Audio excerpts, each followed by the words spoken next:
त्र्यंबकं यजामहे सुगंधिं पुष्टिवर्धनम् उर्वारुकमिव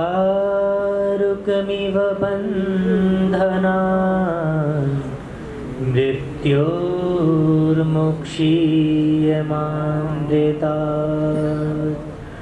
ॐ श्री परमात्मने नमः।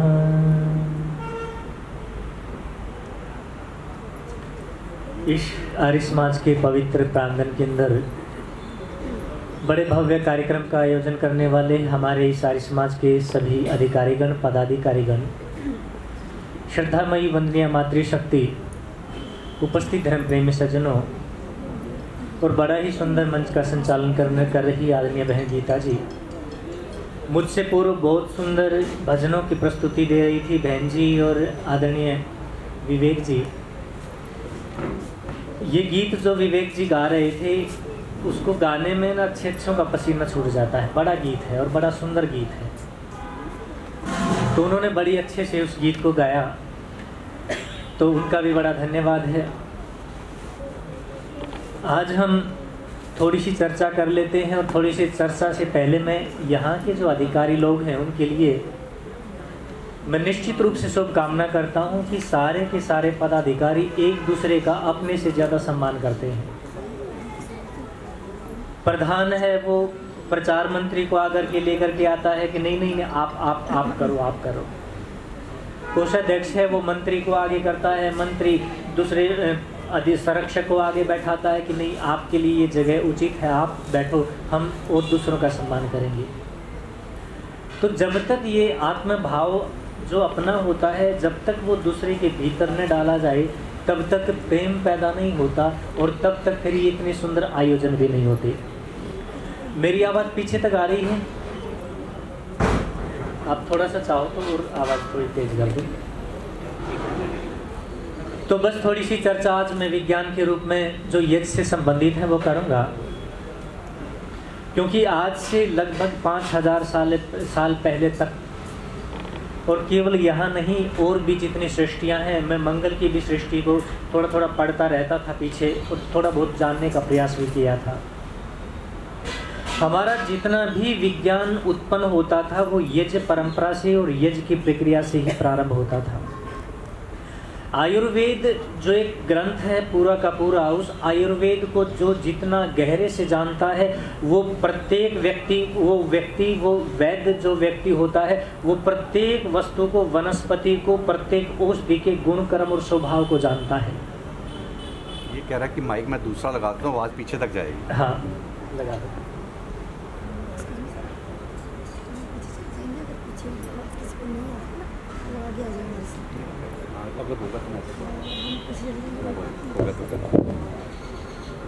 पढ़ते हैं और पढ़ते समय जब आयुर्वेद को थोड़ा सा जान करके देखते हैं तो ये जो घास फूस हमारे पैरों के नीचे आती हुई दिखाई देती है, ये जो झाड़ी झंखार खड़े हुए दिखाई देते हैं, ये जो वृक्ष हैं, ये जो वनस्पतियां, ये पेड़ पौधे हैं, ये सारी एक एक प्रकार की जीवनीय ऊर्जा को लिए बैठे हैं।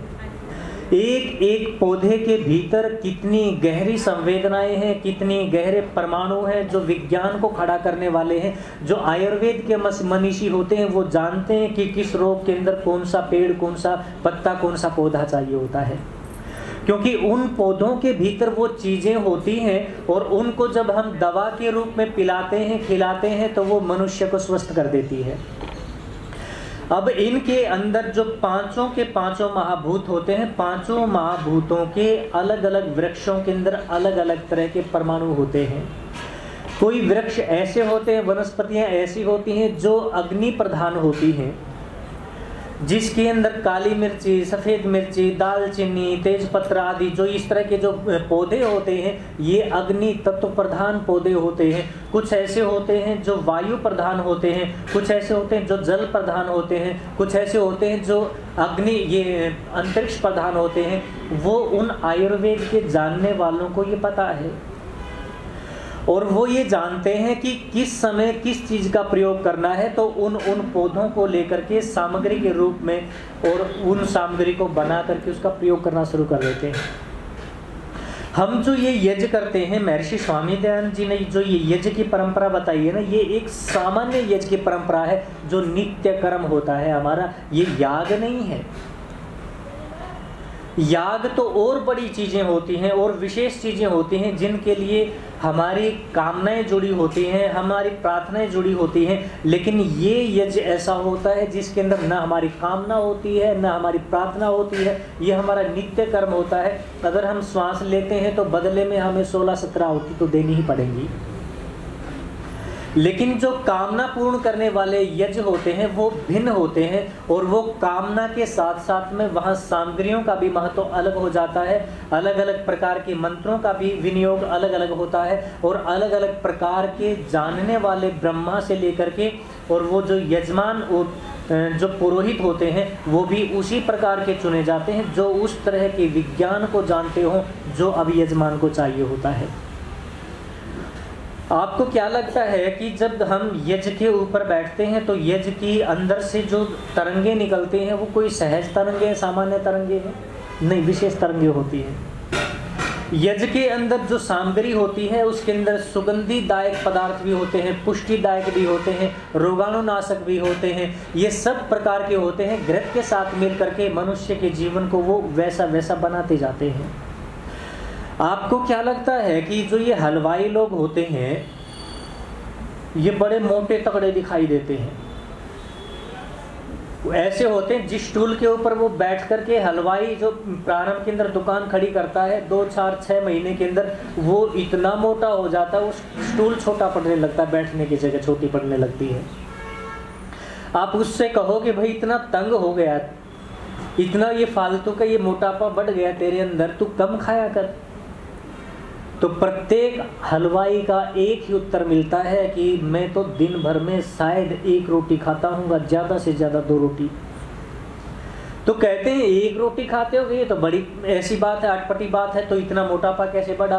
वो हलवाई ये कहता है कि मैं अग्नि के ऊपर पौष्टिक पदार्थों को ओटाता रहता हूँ और अग्नि उसके परमाणुओं को हवा के अंदर बिखेरती रहती है। वो पौष्टिक घी, दूध आदि के जो परमाणु हैं वो मेरे प्राण के माध्यम से मेरे भीतर जाते हैं और मेरे भीतर ऊर्जा इकट्ठी होती जाती है और मैं फैलता जाता हूँ। पूछ लेना, ये उन सब हलवाइयों के साथ में घटता है। अब विज्ञान यहाँ ये दोनों की दोनों बातें कहता है। यहाँ एक चिकित्सा शास्त्र भी इसके साथ में काम करता है। वो ये कहते हैं कि इस दुनिया के अंदर जिस बच्चे को खाया पिया नहीं लगता, उसको खाने पीने की बहुत अच्छी चीज़ें घरों के अंदर हैं, लेकिन खाता है कुछ लगता ही नहीं, खाता है निकल जाता है, उस बच्चे का हाजमा बहुत कमज़ोर होता है, डाइजेशन बहुत कम होता है। वो इतना कम होता है अगर उसको पीस करके भी आप खिलाते हो तो भी नहीं लगता।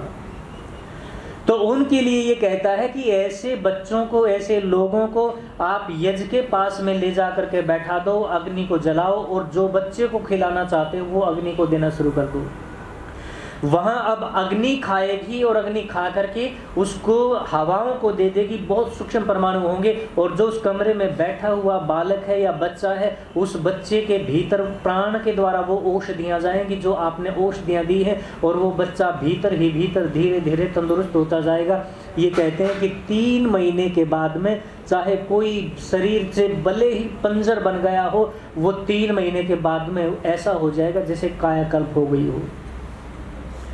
उसके घर के लोग पहचान नहीं पाते। कारण क्या है? कारण केवल वो नहीं है कि अग्नि जला दी, उसमें नहीं डाल दी, वो विज्ञान है कारण। वो एक एक तत्व जो सामग्री के अंदर था, जो औषधियाँ थी, जो वनस्पतियाँ थी, जो उसके अंदर पौष्टिक पदार्थ थे, जो घृत आदि के थे, वो परमाणु इतने बारीकी में आ गए, इतने छोटे छोटे हो गए कि प्राण के द्वारा जा करके सीधे डाइजेस्ट हो जाते हैं, सीधे पच जाते हैं और पचने के बाद में 6 महीने के बाद में, साल के बाद में उस बच्चे का डाइजेशन इतना ज़बरदस्त हो जाता है, वो अगर लकड़ियाँ भी खाने लगता है, कंकड़ भी खाने लगता है ना, तो वो भी उस बच्चे को पचने लगती है।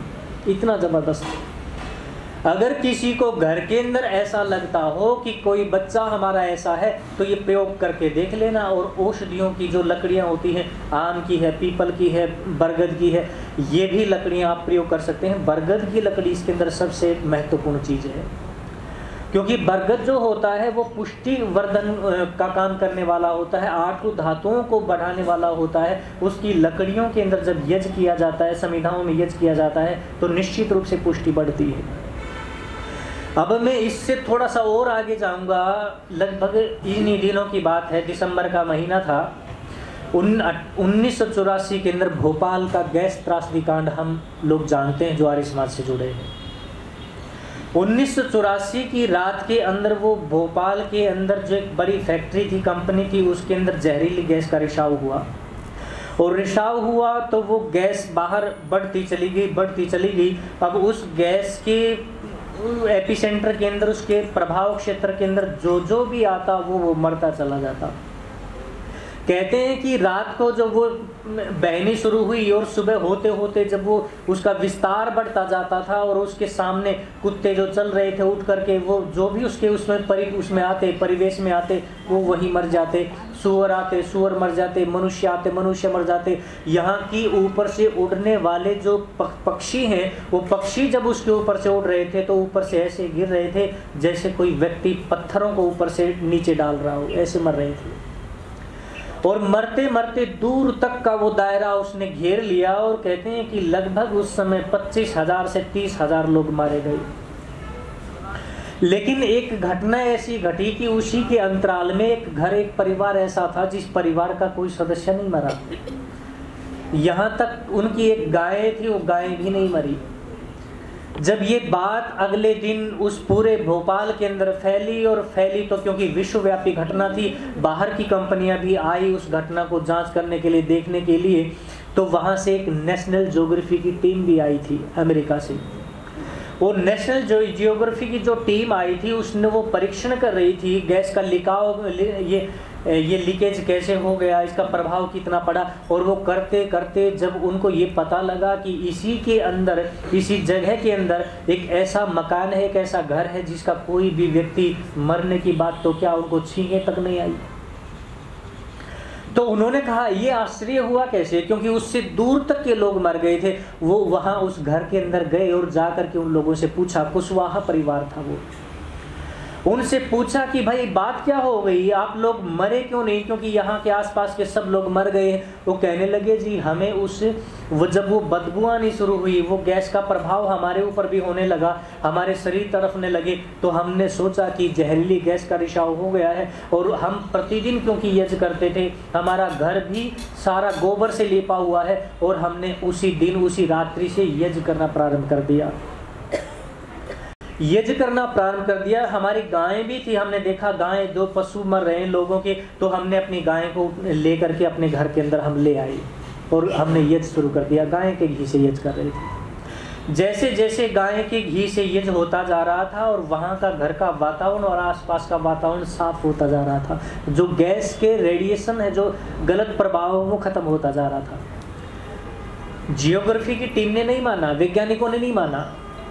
तो कहने लगे ये कैसे हो सकता है, कोई पागल ही होगा जो घी फूंक करके और इस इतनी विषैली गैस जो किसी को छोड़ती नहीं, उसके प्रभाव से रह सके जो व्यक्ति। उन्होंने कहा कि कोई बात नहीं, लेकिन हमारा कारण तो बचने का यही है, तुम चाहो तो परीक्षण कर सकते हो। वही गैस उन लोगों ने कंटेनर के अंदर डाली और डाल करके वो लोग आए उस घर के अंदर और कहा कि हम इस घर के अंदर गैस का रिसाव करेंगे और तुम यज्ञ करो। पूरी की पूरी टीम वहां लगा दी गई और लगा करके अपने सारे उपकरण वहां रख दिए गए, लगा दिए गए, और टेस्ट शुरू हो गया। वहां यज्ञ प्रारंभ हो गया और उधर से उस गैस का रिसाव कर दिया गया। वो देख रहे हैं जितनी जितनी गैस रिस रही है, बाहर निकल रही है, उतनी उतनी अप्रभावी होती जा रही है। वो थोड़ी देर प्रभाव करती है, फिर वो अप्रभावी हो जाती है। फिर उन लोगों ने ये पाया कि इस यज्ञ के अंदर कितना बड़ा विज्ञान खड़ा हो गया है। वो इतने प्रभावी हुए, इतने प्रभावित हुए, यहाँ से जब वो वापस गए अमेरिका के अंदर, जाते ही अपनी सरकार से सबसे पहले एक इंस्टीट्यूट बनाया और उस इंस्टीट्यूट का नाम अग्निहोत्रम रखा। और उस अग्निहोत्रम के अंदर उन लोगों ने यज्ञ की प्रक्रियाओं को जान जान करके कौन सी संविधा से क्या होता है, किस सामग्री से क्या होता है, उसके विज्ञान को खड़ा करना शुरू कर दिया। पढ़ लेना, आप गूगल पे सर्च कर लेना इन चीज़ों को। तो यही की यही चीजें थी जो उसको वो बताना चाह रही थी। ये विज्ञान, ये यज्ञ है ना, केवल यहाँ तक सीमित नहीं है, ये बड़ी सृष्टि का, इसको इसलिए तो कहा है। वेद अपने आप में प्रश्न करता है, पृच्छामि त्वा कुत्र भुवनस्य नाभि। वेद, ऋग्वेद कहता है कि मैं तुमसे पूछता हूँ कि इस ब्रह्मांड की नाभि क्या है। नाभि का मतलब जहाँ से संतुलन मिलता है उसको। नाभि हमारा जो जीवन का केंद्र होता है, जब ये नाभि टल जाती है, जब नाभि असंतुलित हो जाती है तो हमारा जीवन असंतुलित हो जाता है। जिस भी चक्र की नाभि असंतुलित हो जाती है वो चक्र चलना बंद हो जाता है, वो स्वयं असंतुलित हो जाता है। उसी तरह वेद ये कहता है कि पृच्छामि त्वा कुत्र भुवनस्य नाभि, मैं तुमसे पूछता हूँ। वेद अपने आप से पूछता है, मैं तुमसे पूछता हूँ इस सृष्टि का संतुलन कौन बनाता है। वेद अगले मंत्र के अंदर उत्तर देता है, अयम यज्ञो भुवनस्य नाभि। ये जो यज्ञ है ना, यही इस ब्रह्मांड की नाभि है, केंद्र है। भगवान श्री कृष्ण यज्ञ करते रहते थे, राजा थे लेकिन राज्य कभी नहीं किया। उनके सारे जीवन को पढ़ लेना, वो कभी राज सिंहासन के बैठ करके ऊपर कभी राज किया हो, वो अपनी मस्ती में ही रहते थे, अपने आप में रहने वाले व्यक्ति थे, यज्ञ करते रहते थे। वो यज्ञ करते थे, यज्ञ कर रहे थे, माता रुक्मणी आई और आकर के कहने लगी कि प्रभु आप क्या हर समय इस यज्ञ के पास में बैठे रहते हैं, इन पोथियों को लिए बैठे रहते हैं, वेद के मंत्रों से स्वाह स्वाह करते रहते हैं। श्री कृष्ण कहते हैं कि देवी बैठो, तुम नहीं जानती ये यज्ञ क्या है, मैं जानता हूं। ये यज्ञ मनुष्य को क्या से क्या बना देता है। एक साधारण मनुष्य को एक ऐसी विशेष आत्मा बना देता है जो परमात्मा को पाने का अधिकारी बन जाता है। और वो कृष्ण जो कभी भी यज्ञ के बिना अपने जीवन को जीवन नहीं मानते थे, वो उस महाभारत के समय का युद्ध का आप वृत्तांत देखो। जितना भी युद्ध क्षेत्र तैयार किया गया था, कुरुक्षेत्र का जो मैदान निश्चित किया गया था, उस मैदान के अंदर 18 दिनों तक युद्ध चलता रहा। वहां कौन से हथियार नहीं चले, पाशुपात्र से लेकर के, वरुणास्त्र से लेकर के, आग्नेयास्त्र से लेकर के, जितना भी परमाणु का अनुसंधान उस समय हो चुका था, दुनिया भर के अंदर सारे के सारे अस्त्र शस्त्र वहां इकट्ठे हो चुके थे। सब ने अपने अपने उन परमाणु हथियारों का प्रयोग किया। और उस प्रयोग का आप उसके बाद में देखना, उस युद्ध के मैदान से बाहर एक चींटी तक के ऊपर रेडिएशन का प्रभाव नहीं था। कुरुक्षेत्र के मैदान से बाहर कोई प्राणी मरा नहीं था और न रेडिएशन का प्रभाव था। तो उस समय जब पूछा गया श्री कृष्ण से इसका कारण क्या है, तो श्री कृष्ण ने कहा था कि मैंने इस यज्ञ के अंदर से उन परमाणुओं को इकट्ठा किया था जो रेडिएशन को खत्म कर देने वाले होते हैं, जो विषाणु परमाणुओं को खत्म कर देने वाले होते हैं। और जो कुरुक्षेत्र की सीमा है, इस सीमा के अंदर मैंने उन परमाणुओं को स्थापित कर दिया, इसलिए उन परमाणुओं ने रेडिएशन को बाहर नहीं आने दिया। ये कृष्ण का विज्ञान था। और मुझे उसी युद्ध की एक बात और याद आती है, जब गुरु थे, उन दोनों की गुरु क्या नाम था, द्रोणाचार्य नहीं, वो एक कृपाचार्य। गुरु कृपाचार्य जी ने जब पांडवों के ऊपर नारायण अस्त्र का प्रयोग किया, नारायण अस्त्र का जब प्रयोग किया तो वो ऊपर से आ रहा था और आते आते पांडवों की सेना को खत्म करता जा रहा था। उसके अंदर केवल एक विचार दिया था और विचार देकर के ये कहा था कि जो इस शस्त्र का विरोध करेगा उसको ये शस्त्र विनाश कर देगा।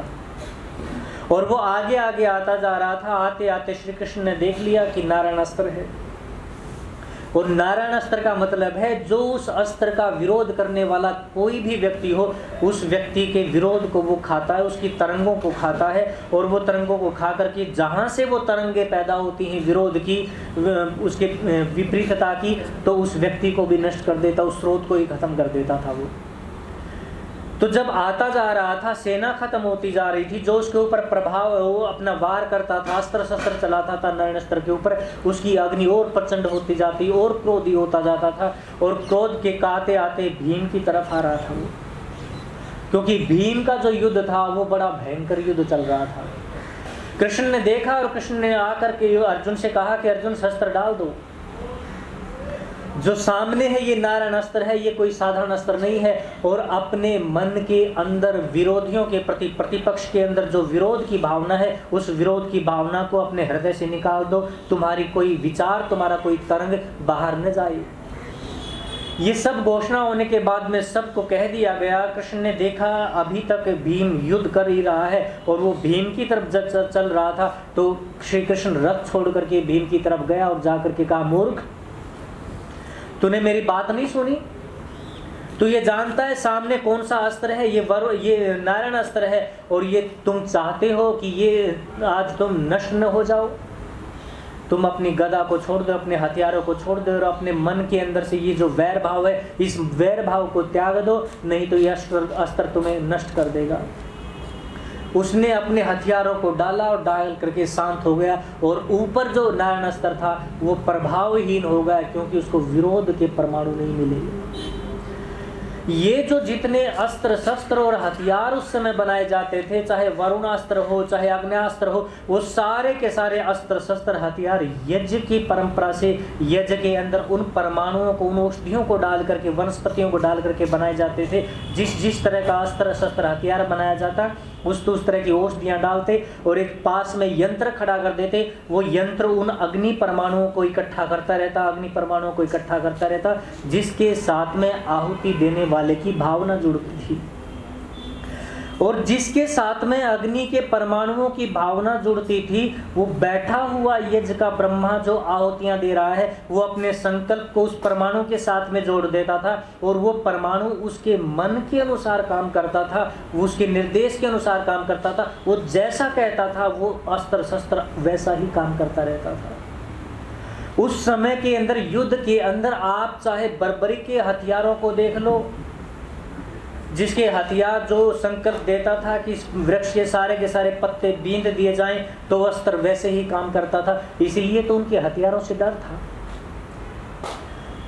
मुझे याद आता है कि महर्षि त्रेतकेतु जो बहुत पुराने समय के अंदर हुए, वो महर्षि त्रेतकेतु महर्षि भुंजु के पिता थे। महर्षि भुंजु वो थे जिन्होंने रावण का राज्याभिषेक किया था। आपने शायद अश्वनी कुमार का नाम सुना होगा। देवलोक तक जाती है या उससे ऊपर महत लोक तक जाती है। वो कहाँ तक जाती है वो उस यंत्र के अंदर देख रहे थे। और यज्ञ करते करते करते करते उनकी यज्ञशाला के अंदर एक और सन्यासी आकर के बैठ जाते हैं और बैठ करके वो भी आहुति देने लगते हैं। और आहुति जब वो भी देते हैं तो वो महर्षि त्रेतकेतु देखते हैं कि इस अनुसंधान का जो यंत्र है, इसमें वो जो भावनाएं हैं वो ऊपर से नीचे आने लगी, अर्थात जहाँ तक उनको जाना था वहाँ से वापस नीचे गिरने लगी। तो वो समझने लगा कि ये व्यक्ति कोई विशेष व्यक्ति नहीं है।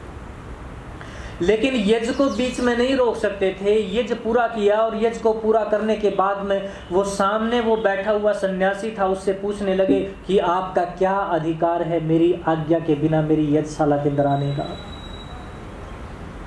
महर्षि त्रेतकेतु कहते हैं कि मेरी अनुमति के बिना आप मेरी यज्ञशाला के अंदर आ कैसे गई?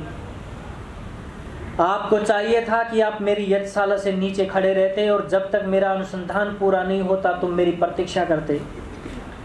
वो हाथ जोड़ करके क्षमा मांगता है। वो कहता है कि महात्मा मुझे क्षमा करो, मैं जान नहीं पाया कारण क्या है, क्यों आप क्रोधित हो गए। यज्ञ के ऊपर तो सबका अधिकार होता है। वो कहने लगे यज्ञ के ऊपर सबका अधिकार नहीं होता, यज्ञ के ऊपर उसका अधिकार होता है जिसकी भावना एक रस होती है और जिसकी भावना पवित्र होती है। तुम्हारा मन कलुषित है। वो कहने लगा कि तुम्हारे जो भावनाएं, जो मंत्रों के अंदर जो तुम बोल रहे हो, उस भावना के भीतर शोक की भावनाएं हैं, तुम्हारे भीतर आसक्ति की भावनाएं हैं। ये भावनाएं जो सन्यासी के भीतर नहीं होनी चाहिए तुम्हारे भीतर है। ये क्यों है तुम्हारे भीतर? वो सन्यासी कहता, अपना थोड़ा सा परिचय देता है कि वो कहता है कि मैं फलाने राजा का पुत्र हूँ और अपनी योग्यता को बढ़ाने के लिए, तप करने के लिए इस जंगल में आया हूँ। 40 साल से इस जंगल के अंदर हूँ। मैं सिद्धियां प्राप्त कर ही रहा था। साधना मेरी बड़ी ऊंची हो गई थी और ऊंची होते होते मेरी स्थिति ऐसी हो गई थी, जंगल के जानवर मेरे पास में आकर के बैठते, शेर आप पास में आकर के बैठते और शेर के छोटे छोटे जो शावक थे, जो बच्चे थे, वो मेरी गोद में आकर के बैठ जाया करते थे और मुझे उन शेर के बच्चों से प्रेम हो गया, लगाव हो गया, मोह हो गया। मोह हो गया था। अब मैं साधना कम करता था और उनके साथ में खेलता ज़्यादा रहता था, उनसे प्रेम इतना हो गया और उस प्रेम के चलते चलते दूसरे किसी हिंसक जानवर ने उन छोटे छोटे शावकों को मार दिया, खा लिया, उनको नष्ट कर दिया। और उनका जो शोक है वो मेरे हृदय के अंदर बस गया। वो शोक को लिए मैं इधर उधर घूम रहा हूँ।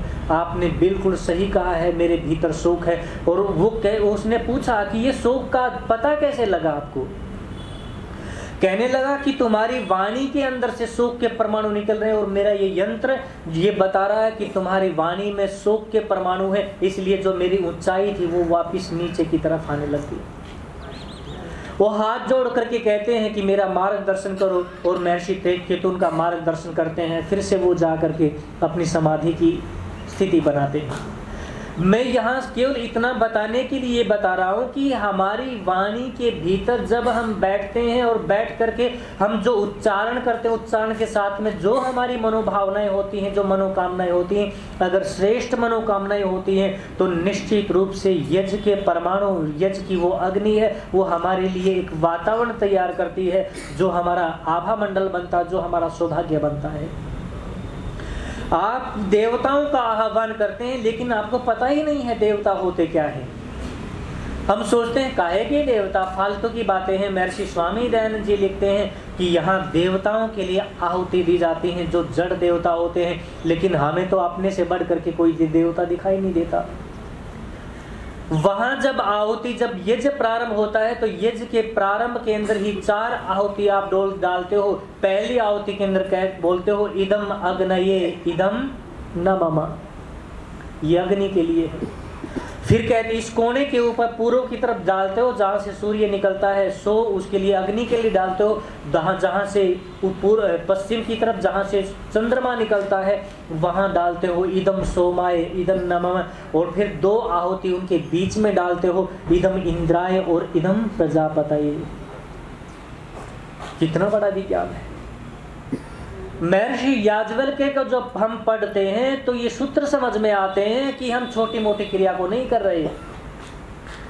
ये जो अग्नि है जो पहली आहुति और ये जो सोम है दूसरी आहुति, इन दोनों के बीच में सारी की सारी सृष्टि खेलती है, सारी प्रजा खेलती है, सारा ऐश्वर्य इन्हीं के बीच में खेलता है।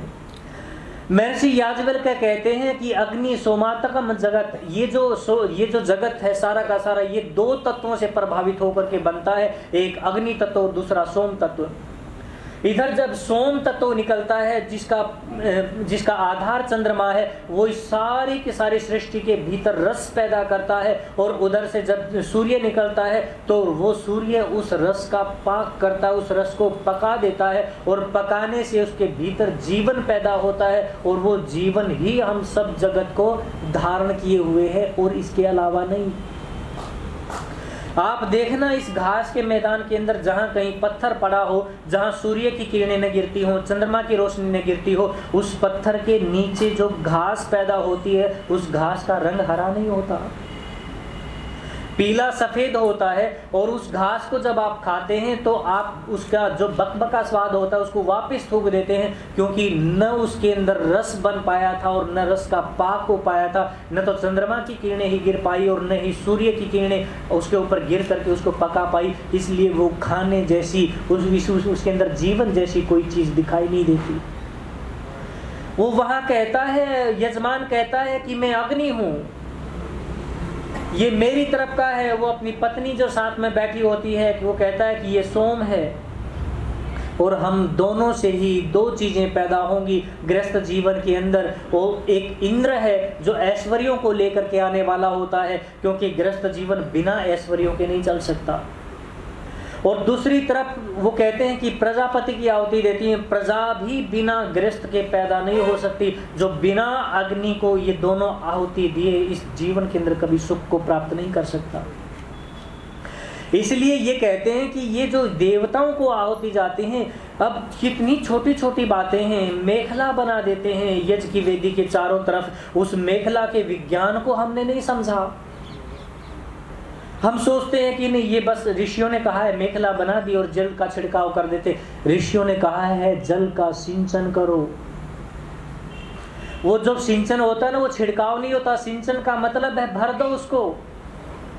वो इतना हो जब तक आपका यज्ञ चलता रहे, वहां पानी लहलाता रहे चारों तरफ। जैसे इस पृथ्वी को चारों तरफ से पानी ने घेर रखा है, 70-75% इस जल पृथ्वी के ऊपर पानी है। हमारे शरीर की भी वही स्थिति है, लगभग 70-72% पानी है।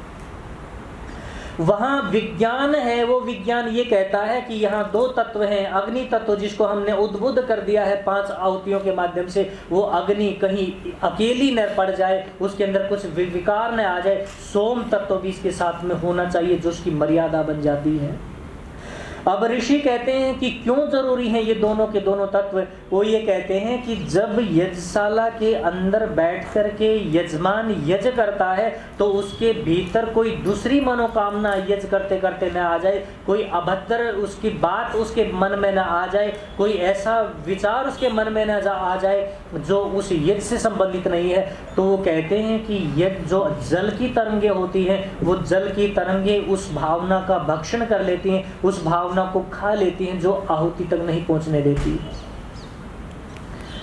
जब मां के गर्भ के अंदर जीवात्मा आती है और जीवात्मा आते ही शरीर का निर्माण करने लगती है, तो निर्माण के समय में जो पहला बिंदु जल का बनता है, उस जल के चारों तरफ फिर एक जाल बनने लगता है नस नाड़ियों का, और वो जाल का जो बनता है वो सारा का सारा पानी से भरा होता है, एक लिक्विड से भरा होता है। वो लिक्विड जब पहली स्थिति में बनता है तो वो बड़ा सहज होता है, उसके अंदर उसके कोई विकार नहीं होता, वो अपने पीने जैसा पानी होता है, वैसा लिक्विड भर जाता है। और धीरे धीरे करके वो जो पानी है वो कसेला होता जाता है, उसके अंदर लवण की मात्रा बढ़ती जाती है। जैसे सागर का पानी होता है ना, वैसे वैसे वो पानी बनता जाता है। कारण क्या है? विज्ञान ये कहता है जब गर्भ के अंदर बालक होता है तो उस बालक का निर्माण चल रहा होता है, और वो गर्भ को मारने दें, गर्भ को जलाने दें, गर्भ को पीड़ित न कर दें, इसलिए उन तरंगों को उस जल के अंदर से होकर के बच्चे तक पहुंचना पड़ता है। तब तक वो जल उन तरंगों को, जो गलत तरंगे हैं, उनको सोख करके अपने अंदर मिला लेता है, और बच्चे तक वो भावनाएं, वो वासनाएं नहीं जाने देता, वो क्रोध नहीं जाने देता। बिना उस जल के जब बच्चे को पैदा किया जाता है तो आप निश्चित रूप से मान लेना वो बच्चा कभी भी सुरक्षित नहीं रह सकता। जब माँ बहुत गहरे क्रोध में होती है तो क्रोध इतना गहरा होता है कि उसी समय गर्भपात हो जाए या गर्भ नष्ट हो जाए अंदर के अंदर, क्योंकि वो आग इतनी ज्यादा होती है। लेकिन अगर वो जल न हो वहां तो वो जीवन भी पैदा नहीं हो सकता, वो जल उसको ग्रहण कर लेता है। ये जैसे वो माँ के गर्भ के अंदर वो उनकी माँ के विचारों की गलत भावनाओं को अपने अंदर सोख लेता है, ऐसे ही इस यज्ञ के चारों तरफ, क्योंकि अभी मेरा जो देवताओं के साथ में समन्वय होने वाला, जुड़ाव होने वाला है, उसके अंदर मेरे मन की कोई ऐसी भावना न हो जो मेरे देवता को अपमानित कर सके या मेरे देवता का अनादर कर सके। तो इसलिए उस यज्ञ की वेदी के चारों तरफ मेखला बना करके घृत और पानी डाला जाता है, और ये जल उसकी भावनाओं को, आप यजमान किसको कहोगे? कोई भी आकर के बैठ जाए यजमान नहीं होता। यजमान के लिए जब ब्राह्मण ग्रंथों के अंदर बातें चलती है, यजमान कौन यज्ञ करे, तो कहते हैं कि यजमान वो जिसके जीवन के अंदर, जिसके आचरण के अंदर अभद्र विनोद न होता हो, अभद्र आचरण न होता हो, वो व्यक्ति यज्ञवेदी के ऊपर बैठने का अधिकारी है। फिर कहते हैं कि यजमान कौन? यजमान वो जो यज्ञ का मान करना जानता हो। फिर कहते हैं यज्ञ का मान कौन करना जानता है? यज्ञ का मान वो करना जानता है जो अपनी आत्मा का मान करना जानता है। आत्मा का मान कौन करता है? जो अपनी आत्मा के विरुद्ध कभी भी कोई कर्म न करता हो। जिसको आत्मा नकारे वो व्यक्ति वैसा ही कर दे तो वो आत्महंता होता है, आत्महनन करने वाला होता है, आत्महत्यारा होता है। वहां कहते हैं जो आत्मा का मान करना जानता है वही यज्ञ कर सकता है। फिर कहते हैं कि आत्मा का मान कौन कर सकता है? वो कहते हैं कि जो परमात्मा की प्रतिष्ठा अपने हृदय के अंदर कर लेता है वो करना जानता है। तो वो जो यज्ञ के ऊपर बैठने वाला व्यक्ति है ना, उसके भीतर अगर उस यज्ञ के देवता के सिवाय, मंत्र के भाव के सिवाय अगर कोई दूसरा विचार आ जाता है तो वो यज्ञ मर जाता है। अब यज्ञ कामना की योग्य नहीं रहा। इसलिए यज्ञ को बड़ी सावधानी से करने की चीज है। आपको संविधाएं उतनी अच्छी चाहिए। आपको आपका घृत अगर नकली हो गया तो आप निश्चित मान लेना आप बहुत बड़े पाप के अधिकारी बन जाते हो, क्योंकि आप जिसको दे रहे हो ना वो कोई साधारण नहीं है। वो जिस वायु को आप देवत्व बनाया है, आपने देवता बनाया है, वो वायु उस घृत को पी करके जब विकारवान हो जाता है और वो वायु जब प्राण लेकर के मेरे भीतर उतरेगा तो वो कोई अच्छी भावना लेकर के नहीं आएगा। मेरा एक एक श्वास आप इस प्राण से बाहर, इस वायु से बाहर दूर रह कर कितनी देर सकते हो? ज्यादा से ज्यादा 3 मिनट, और प्राण रोक करके आप 7 मिनट। इसलिए वो देवता है क्योंकि उसके संबंध के बिना मेरा अस्तित्व है ही नहीं। अग्नि भी इसलिए देवता है, जिस दिन मेरे जठर की अग्नि, पेट की अग्नि बुझ जाती है, बाहर से मुझे अग्नि नहीं मिलती है, मेरा जीवन समाप्त। जल भी इसलिए देवता है, अगर जल मेरे भीतर से बाहर निकल जाए तो मेरा अस्तित्व बिखर जाएगा, परमाणु बिखर बिखर करके सब हवाओं के अंदर बिखर जाएंगे, सब मिल जाएंगे। सोम इसलिए देवता है क्योंकि मेरा मन जो चिंतन कर रहा है वो चिंतन उसके कारण है, अगर वो न हो तो मेरा भी अस्तित्व नहीं है। इसलिए कहा कि हमारी जो आहुतियां हैं वो ठीक ठीक पड़नी चाहिए। और जो ये दोनों की दोनों बातें कही ना, यजमान की पत्नी के और यजमान का जो संबंध, एक का अग्नि के साथ में, दूसरा सोम के साथ में। आज लगभग मैं निश्चित रूप से कहता हूं 100% औरतें, 100% महिलाएं रोगी हैं। एक भी महिला जो 15 साल से ऊपर से लेकर के 50 साल तक की हो गई है, एक भी महिला मुझे ऐसी दिखाई नहीं देती इस संसार के अंदर जो हार्मोन अनबैलेंस की शिकार न हो, जिसके भीतर तरह तरह के विकार पैदा न हो गए हों। और उसका सबसे बड़ा कारण यह है कि उस महिला ने सोमत्व को धारण करना बंद कर दिया, चंद्रमा के साथ में संबंध करना बंद कर दिया।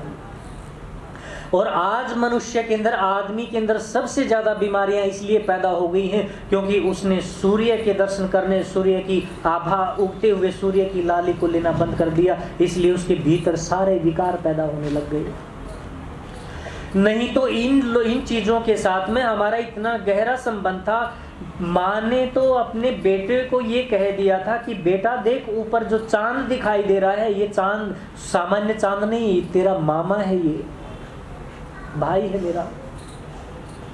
भाई क्यों कह दिया? क्योंकि भाई और बहन का एक ऐसा संबंध होता है, एक ऐसा रिश्ता होता है जहां स्वार्थ लेस मात्र भी नहीं होता। भाई जब भी बहन को कुछ, संसार के अंदर जितने भी रिश्ते नाते हैं सब स्वार्थ से जुड़े हैं। माँ भी बच्चे का ख्याल रखती है ना, अपने बेटे का ख्याल रखती है, उसके भीतर एक बात है कि बुढ़ापे के अंदर ये मेरी सेवा करेगा। पिता के भीतर भी कोई ना कोई वो है, उसका पालन पोषण कर रहा है, तो वो कहता है कि मैं उसको ऊंचाई तक ले जाना चाहता हूँ, क्योंकि जहाँ तक मेरा बेटा जाएगा वहाँ तक मैं भी जाऊँगा, मेरा गौरव भी उतना ही होगा जहाँ तक बेटा है।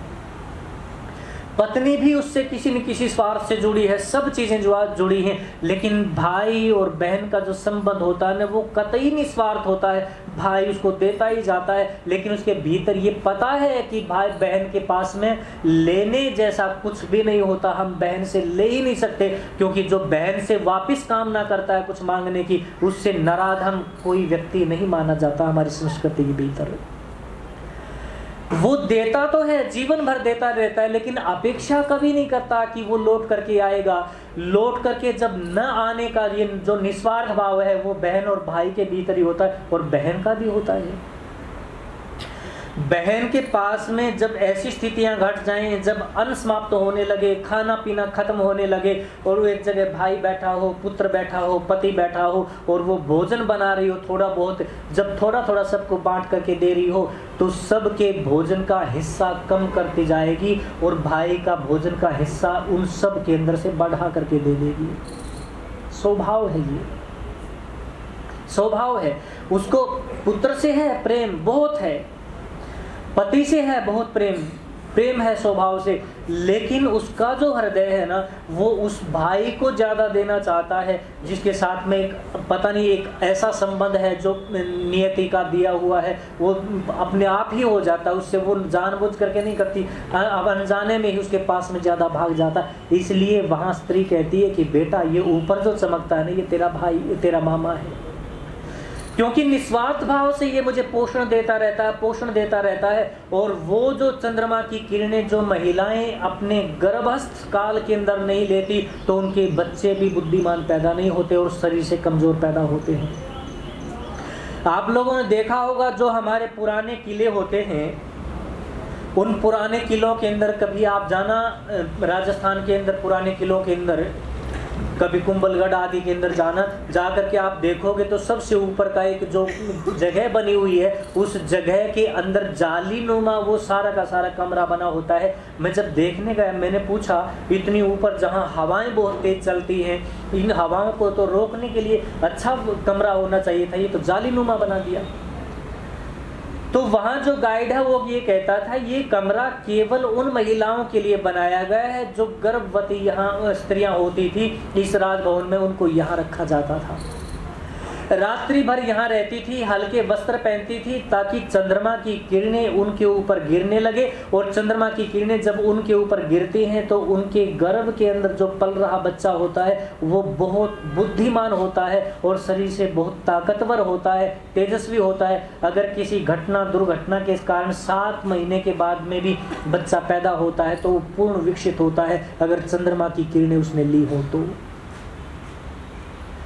चंद्रमा का मन के साथ में कितना संबंध है, और महिलाओं का तो पूरा सर्कल जो मासिक चक्कर होता है वो सारा चंद्रमा से जुड़ा होता है।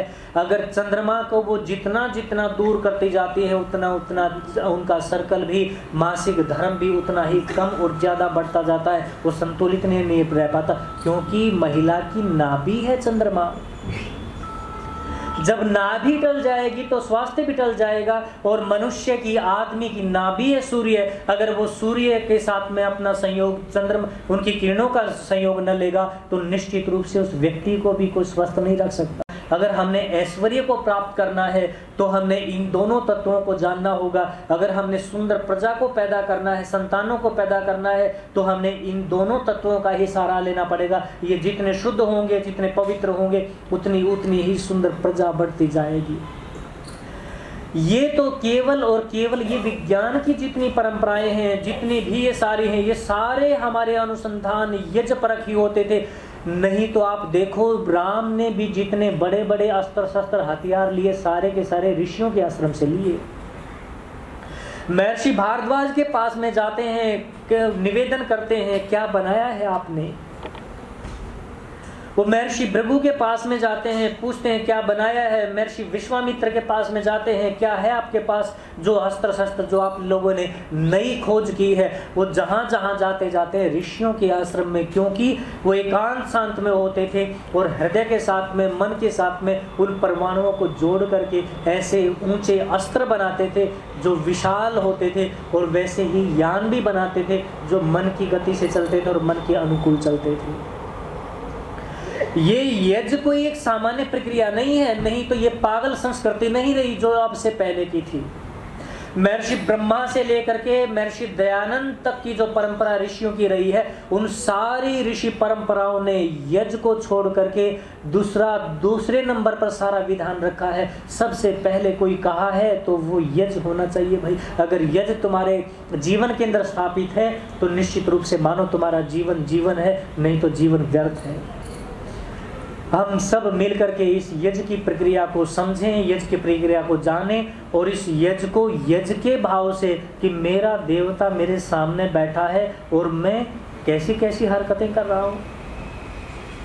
मेरा यज्ञ का देवता मेरे सामने बैठा है, मेरी आहुतियाँ इतनी कमजोर, मेरा यज्ञ का जो मेरा अतिथि आया है, जो मेरा देवता आया है, उसके अंदर मैं उसको खाने को कुछ दे रहा हूँ, मैं उसके लिए कुछ अभिवंदन के लिए दे रहा हूँ और मेरा ध्यान कहीं और है, तो मेरा ये अतिथि मुझसे नाराज हो ही जाएगा। इसलिए वो चीज़ें हमारे को प्राप्त नहीं हो पाती जो हमारे को प्राप्त हो जानी चाहिए थी। इसलिए हमारा यज्ञ अधूरा रह जाता है, इसलिए अधूरा रह जाता है। नहीं तो निश्चित रूप से मानिए, जिन लोगों ने यज्ञ को पूरे मनोभाव से किया है उन लोगों को आप इस दुनिया के अंदर भी देख लो, वो कभी भी दरिद्र नहीं रह पाए। मैं कभी कभी उदाहरण दे देता हूँ महाशय धर्मपाल का, जो पाकिस्तान से होकर के सब लूट लुटा करके आए थे, आकर के दिल्ली के अंदर बसे। वहाँ उन लोगों के पास में कुछ भी नहीं था, लेकिन पीछे की परंपरा थी। उनके पिता ने कहा था कि अगर 1 चम्मच तुम्हारे पास में घी की है तो उसमें से वो पहले यज्ञ का भाग है, उसके बाद में तुम खाने की सोचना। उस व्यक्ति ने पहली वो चम्मच यज्ञ को दी है, उसके बाद में बचा तो रोटियों के ऊपर लगा है, नहीं तो उसने पहले यज्ञ का मान किया, क्योंकि वो व्यक्ति यज्ञ का मान करना जानता था और यज्ञ ने उसको विस्तृत कर दिया उस व्यक्ति को। आप हमारे मुंझाल परिवार को देख लो, जो हमारे ये परिवार के लोग बैठे हैं, उनकी परंपरा को आप देख लो। उन्होंने हृदय से उस यज्ञ को अपनाया था और उनकी यज्ञ की जो आहुतियां थी ना, वो परिवार को बाद में गई थी, पहले देवताओं को गई थी। आप उसकी पीछे की परंपरा को देखो, लेकिन परमाणु उस यज्ञ ने उनको भी विस्तृत कर दिया। आप डॉलर बनियान वाले को देख लो, आप तो वो थोड़े से अटपटे से होने लगे बहुत पा करके, नहीं तो उनकी भूमिका को उठाने वाला यज्ञ ही था। और भी जितने लोग हैं जो जिस कामना के साथ में, काम दुख क्यों कहा इसको? काम दुख का मतलब है जिस समय आप यज्ञ कर रहे हैं उस समय आपके भीतर जो कामना चल रही है उस कामना को ये यज्ञ विस्तृत करने वाला है, ध्यान रखना। अगर कोई उस समय गलत विचार मन के अंदर आ गया तो सावधान हो जाना, वो तुम्हें नष्ट करने वाला हो जाएगा। तो इसलिए हमारा जो यज्ञ है, ऋषियों की जो परंपरा, यज्ञों की परंपरा है, वो बहुत श्रेष्ठ और बहुत वैज्ञानिक परंपरा है। इसके परमाणुओं को इकट्ठा करने वाला, मैंने पीछे 1.5 साल लगाया गायत्री का अनुष्ठान करते समय यज्ञ के अंदर। मैं चाह रहा था कि मैं भी कुछ अनुसंधान करके देखूं। उधर हिमालय की ऋषिकेश से आगे हिमालय की कंदराओं के अंदर 1 साल 1.5 साल के लगभग में लगातार उस यज्ञ को करता रहा और उन औषधियों को मैंने इकट्ठा किया। अब मैं अग्नि के परमाणु से युक्त करूंगा, अब मैं वायु के परमाणु से युक्त करूंगा, अब मैं जल के परमाणु से युक्त जो औषधियाँ उनसे करूंगा। तो अग्नि के परमाणु से युक्त जब होकर के मैं करने लगा तो मैंने पहले बोल दिया था कि भाई अगर मेरे साथ स्थिति घटने लगे तो तुम दरवाजे खोल देना चारों तरफ से। अगर कोई ज्यादा समस्या बने तो मुझे उठा करके खुली हवा में डाल देना। जब मैं यज्ञ करने लगा और काली मिर्ची, सफेद मिर्ची, दालचीनी आदि का और जो तेज पत्र आदि के जितने भी अग्नेय पदार्थ हैं उनकी औषधि बना करके, उनकी सामग्री बना करके घृत के साथ में, गाय के घी के साथ में जब डालने लगा तो 3 ही आहुतियाँ 4 आहुतियाँ दे पाया था। उसके बाद में मेरे प्राण तड़पने लग गए थे, प्राण तड़पने लग गए थे। प्राण तड़पते तड़पते ये कह रहे थे इतनी ऊर्जा, इतनी अग्नि मैं कैसे सहन कर पाऊंगा, और मुझे उस सामग्री को उसी समय बंद कर देना पड़ा। आप इसको छोड़ो, एक लाल मिर्ची आप अपने घर के अंदर अग्नि के अंदर डाल करके तो देखो, दरवाजा बंद कर दो। जो एक लाल मिर्ची आप खा नहीं पा रहे हो या खा लेते हो, आसानी से खा लेते हो, वो एक लाल मिर्ची आपके शरीर के ना नाक से, कानों से खून निकालना प्रारंभ कर देगी, खून निकलना प्रारंभ हो जाएगा। इतनी ज्यादा ऊर्जा इन परमाणु विज्ञान के भीतर होती है। और ये यज्ञ वैसा ही करता है, काली मिर्ची, सफेद मिर्ची के अंदर तो उससे भी ज्यादा ऊर्जा है। लेकिन मैं फिर ये चाहने लगा कि क्या कोई यंत्र हमारे को ऐसा मिल सकता है जो इन परमाणुओं को इकट्ठा कर सके, अग्नि के परमाणुओं को बांध सके। मैं राजी हूँ, मैं पूरे मनोयोग से करूंगा उसको। मैं अपने मन को बांधने की कला जानता हूँ उस परमाणु के भीतर, क्योंकि मैं उस साधना को भी जानता हूँ, मैंने करके देखा है। लेकिन वो यंत्र तो हो, वो कुछ इकट्ठा करने वाली वो परिस्थितियाँ तो बने, लेकिन मेरे पास में नहीं थी वो। मैंने 1-2 जो विज्ञान से जुड़े लोग हैं उनसे भी बात की, अपने यहाँ इसरो के जो साइंटिस्ट हैं उन तक भी ये बात पहुँचाई, लेकिन मुझे कोई ऐसी स्थिति नहीं मिल पाई। लेकिन जिस दिन इस अग्नि की ठीक प्रक्रिया को ये संसार जान जाएगा, ये विज्ञान जान जाएगा, और ऋषियों की इस परंपरा को यान कैसे बनाते थे, जो दूसरे लोकों के ऊपर चले जाते थे, उनकी परंपराओं को ये जब जानने की वो करेगा तो उसके मूल के अंदर उनको यज्ञ के पास में बैठना ही पड़ेगा। और यज्ञ के पास में वो बैठ करके भी यज्ञ नहीं कर सकते। उनको एक ऐसे व्यक्ति को चुनना पड़ेगा जिसका जीवन पवित्र है, जिसकी भावनाएं पवित्र हैं, जो उन परमाणुओं को ठीक मन के साथ में बांध सकती हो। ऐसे यज्ञ के ब्रह्मा को चुनना पड़ेगा जो वास्तव में ब्रह्मा है, जिसकी दिनचर्या, जिसका आचरण ब्रह्म के जैसा है, जो प्रकृति के शुद्ध चीज़ों को खाने वाला है, जिनका जीवन परमात्मा जैसा हो गया है। वो व्यक्ति की देखरेख के अंदर जब यज्ञ चलता है ना, तो निश्चित रूप से वो सब घटनाएं घटती हैं जो व्यक्ति के मन के अंदर होती हैं। जब करने वाला ही विकृत है, मनोभावना ही विकृत है, जीवन ही विकृत है, तो देवता भी फिर उसकी प्रसाद को ग्रहण नहीं कर पाते। इसलिए मैं थोड़ी सी इन बातों के साथ में परमात्मा से प्रार्थना करता हूँ कि परमात्मा फिर से जो यज्ञों की परंपरा है, यज्ञों से विज्ञान खड़ा करने की परंपरा है, यज्ञों से जो भौतिक अनुसंधान होने की परंपरा है, किसी ऋषि को वो दे करके फिर से हमारे पास में ऋषि दयानंद जैसा कोई व्यक्ति, कोई आत्मा भेजें उसके लिए, ताकि हम धन्य हो सके उस यज्ञ को पा करके। आप लोगों ने मेरी थोड़ी सी इन बातों को सुना, आप लोगों का बहुत बहुत धन्यवाद, बहुत बहुत आभार। ओम शांति शांति शांति। आभार आचार्य श्री का। बहुत सुंदर ढंग से इन्होंने यज्ञ की वैज्ञानिकता की बात रखी। यज्ञ के मंत्रों से ध्वनि और ऊष्मा का जो समायोजन होता है, ध्वनि उत्पन्न होती है मंत्रों से और ऊष्मा उत्पन्न होती है यज्ञ की अग्नि से, और इस समायोजन से जो ऊर्जा इस पृथ्वी पर फैलती है वो हमारे अध्यात्म को, हमारी आसपास की वातावरण को बहुत प्रभावित करती है। और बहुत डिटेल में, बहुत ही सुंदर ढंग से, बहुत ही आसान शब्दों में आचार्य श्री ने बताया। मैं अपनी दादी के पास शिमला गई थी, छुट्टियां थी। आपको पता है कि मई जून ऐसे महीने होते हैं कि हिमाचल में, शिमला में खास तौर से पानी की कमी हो जाती है, और उस समय में तो वैसे ही पानी से हिमाचल जूझ रहा था, खासतौर पर शिमला, क्योंकि उससे पिछले वर्ष भी अच्छी वर्षा नहीं हुई थी, उस साल भी वर्षा नहीं हुई थी। तो अनाडेल का जो मैदान था उसमें मैं अपनी दादी के साथ गई थी। वहाँ पर एक यज्ञ हो रहा था, मुझे पता नहीं, बहुत मेरी स्मृतियों में इतनी बातें अभी है नहीं, कि वो यज्ञ खास प्रयोजन से हुआ था और शायद 3100 कुंडीय यज्ञ था। और उस यज्ञ की मैं साक्षी बनी हूँ, और मैं झूठ नहीं, उस यज्ञ के बाद हालांकि मौसम विभाग ने उस साल भी वर्षा ना होने की एक अलर्ट जारी किया हुआ था, वर्षा नहीं होगी, पानी की कमी और आनी है, लेकिन उस यज्ञ के बाद कम से कम मुझे लगता है 15-20 मिनट बीते होंगे, मूसलाधार बारिश हुई थी और पूरे भारत में ये यज्ञ जो है चर्चा का केंद्र बना था। शायद आप में से किसी की स्मृति में ये ध्यान हो। और पिछले कुछ सालों से इस पर बहुत अनुसंधान भी चल रहा है, लेकिन जैसे कि आचार्य श्री ने बताया कि हम जानते ही नहीं हैं। विकृतियाँ जो हमारे समाज में आती रहती हैं, हम अविश्वास करते हैं अपनी ही वैज्ञानिकता पर, अपने ही ऋषियों मुनियों के विज्ञान पर। मुझे एक कथा इसी बात पे याद आ रही है, बहुत समय की बात है। ये वो जमाने थे जब घर की औरतें जो हैं वो शादी ब्याहों में साथ नहीं जाती थी। तो सेठानी के पुत्र की शादी है, तो शादी थी तो बड़ा घर में माहौल, जैसे पहले समाजों में होता था, 5-5, 6-6, 7-7 दिन पहले ही सारे घर में मेहमान आने शुरू हो जाते हैं।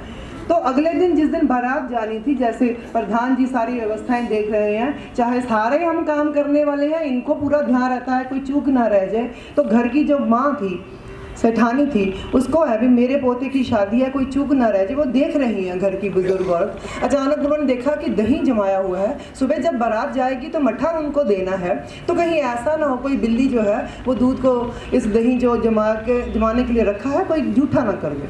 तो बिल्ली घूम रही है, उन्होंने फटाफट एक टोकरी मंगवाई और बिल्ली को, ये वो जमाने थे बिल्लियाँ भी आम थी। आज तो हम लोगों ने, हम मनुष्यों ने जो इन जानवरों का प्राकृतिक वातावरण है वो भी हमने समाप्त कर दिया है। तो वो बिल्ली को उन्होंने एक टोकरी से ढकवा दिया और निश्चिंत हो गई कि सुबह जैसे ही बारात निकली, उन्हें ध्यान आया वो मैंने बिल्ली तो वहाँ रखी, उसको आज़ाद करो। उन्होंने अपनी बहू को बुलाया कि बेटा वो जरा बिल्ली को जरा ना आज़ाद कर दो। अब वो बहू देख रही है कि मेरी सास ने जब उनके पुत्र की, उस सेठानी के पौत्र की जो बारात गई है, तो वो बिल्ली निकाली है। रात को वो बिल्ली रखी थी। जब उसे सेठानी के फिर आगे पौत्र की शादी हुई, फिर वही भी बिल्ली लाओ क्योंकि बिल्ली रखनी है, मेरी सास ने रखी थी।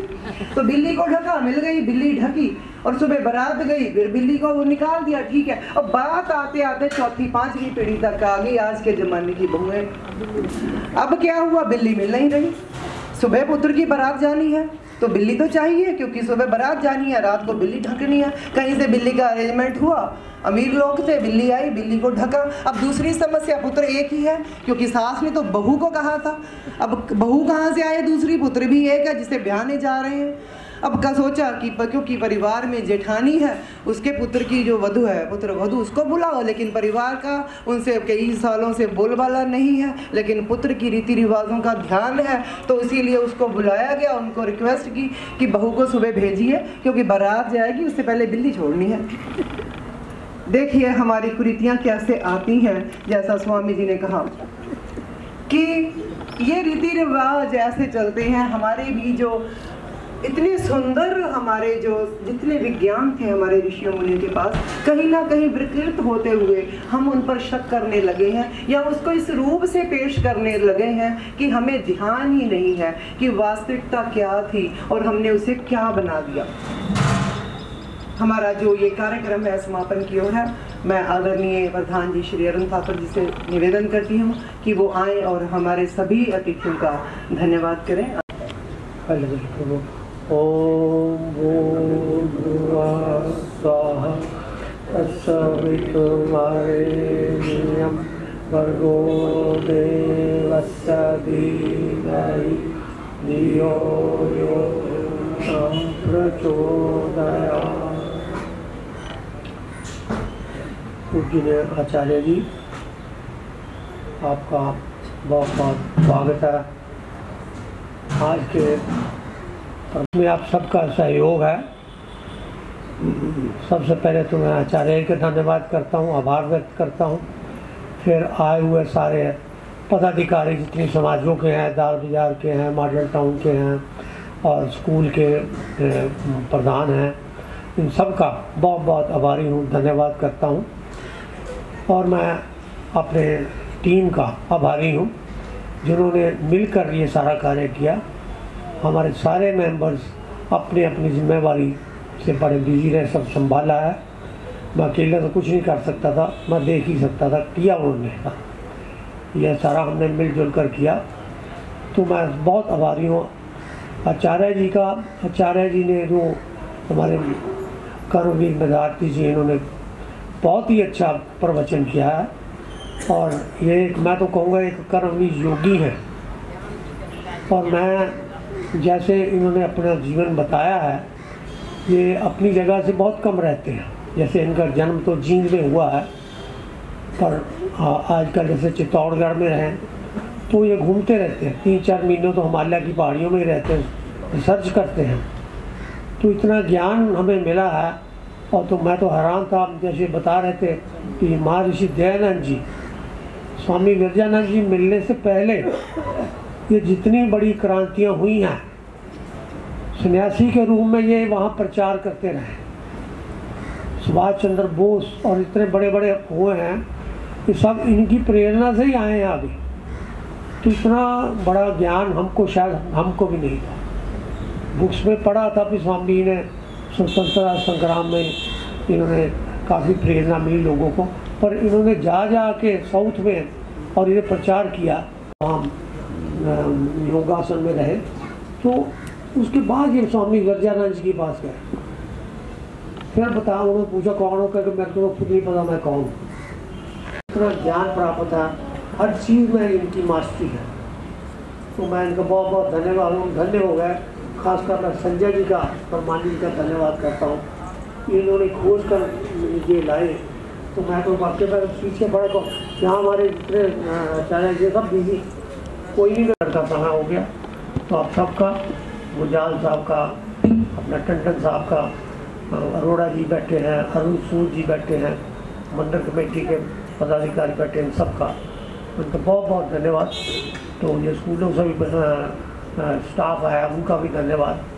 तो ज़्यादा आपने अपनी टीम का, खासकर सदस्यों का बहुत बहुत धन्यवाद करता हूँ और आभारी हूँ। इनके सहयोग से ये सारा काम हो पाया है। बत्रा जी का जो ये सारा खान का अरेंजमेंट, घर में शादी है, वो देखो उन्होंने सारा काम छोड़ के यहाँ बैठे हैं। बड़े बत्रा जी, सरवन जी, दोती की शादी है और यहाँ बैठे हमारे समाज में। कमाल कर दिया उन्होंने, कितनी लगन है इनकी। तो इनका भी बहुत आभारी हूँ सबका। ज़्यादा सामान्य तो एक बार फिर धन्यवाद। शांति। और फिर शास्त्री जी का इतना फंड हम इकट्ठा नहीं कर पाए जितने शास्त्री जी अकेले कर रहे हैं। इनका बहुत बहुत धन्यवाद।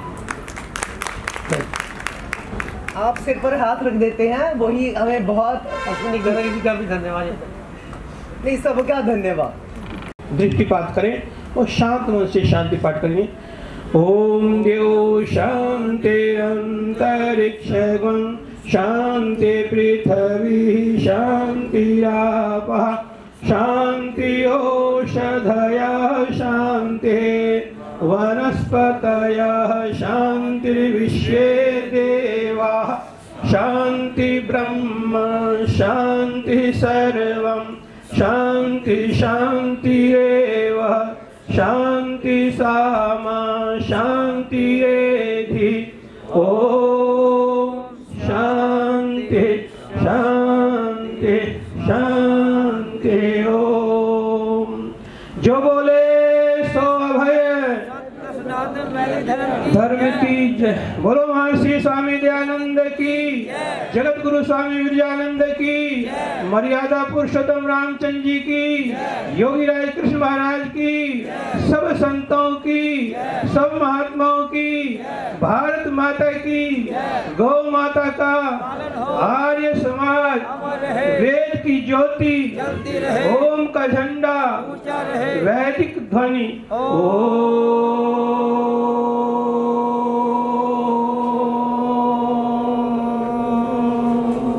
ओम हमारा देव है, आर्य हमारा नाम, वेद हमारा धर्म है, सत्य हमारा काम। वैदिक अभिनंदन सबको नमस्ते।